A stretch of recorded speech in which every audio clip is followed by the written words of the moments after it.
feel as if we're on this journey together. Yeah. This riding, Saanich-Gulf Islands, was willing to do something unprecedented in May 2011 and sending me to Parliament as your representative. And I feel as though we're doing it together. I don't feel alone at all. And I also have made tons of friends. You probably don't know this. As a member of Parliament, I am so fortunate because I'm not part of one of the political parties that believes in partisan politics as, blood sport or nasty game and all that stuff.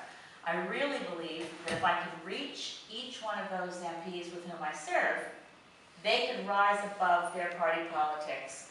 They can change their own party politics. They can do better. So I've made a lot of friends. So I never feel, I don't feel at all outnumbered. I don't feel unhappy. I have a really good time. And I'm very encouraged by the number of conservative backbenchers who are beginning to express privately to me and even sometimes more publicly that they don't like the direction of Stephen Harper. And I find that very encouraging because they need support too. They don't have the great sense of buoying up of community support from their riding, but they do get angry people who are saying, what's going on there? What's happening there? So Brent Rathgaber, that was one of the highlights of the spring session of Parliament for me, was Conservative Member of Parliament from Edmonton, Brent Rathgaber. I don't know, you probably noticed that. Yes. Well, I'll tell you what happened to him if you didn't follow it closely. He had a private member's bill to require that all salaries of people in the civil service above $170,000 a year should be made public. And he thought that was, and it was, entirely consistent with the party policies of the Reform Party, which is the party he originally joined before Harper, consumed and cannibalized the Progressive Conservatives and came up with Alliance. He came up with the new Conservative Party. Brent Rathgaber's bill went to committee, so it passed second reading. And once it was in committee, the Conservative members of the House, his own friends, put forward an amendment that he didn't want that changed $170,000 a year to $440,000 a year. And he thought, well, he said out loud, that was the day he quit his caucus. He said, what about transparency? What about what we promised Canadians? Why would we make it $440,000 a year? And of course, because those were his friends on the committee, he knew that none of them believed in what they were doing. They were privately, they apologized to him. They said, well, the Prime Minister's office said we had to do this. I said, well, who's making $439,000 a year that we're covering by having this be $440,000 a year?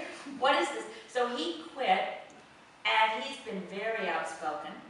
And that was after several months of backbencher MPs expressing their unhappiness with being muzzled. So my last, you may remember that I get one question a week in question period.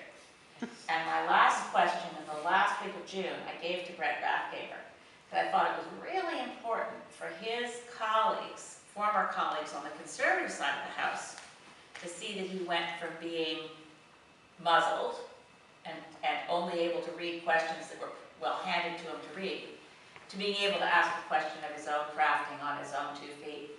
And he's such a gentleman, he said to me, he said, well, I'll only accept this from you on the condition that once we sort out, when I get my questions, that it's all negotiated among those of us who are a pool of people with fewer than 12 members of our caucus. So it's me, Bruce Heyer, who used to be NDP, who's independent, now Brent Rathgaber, and 5 Bloc Québécois people.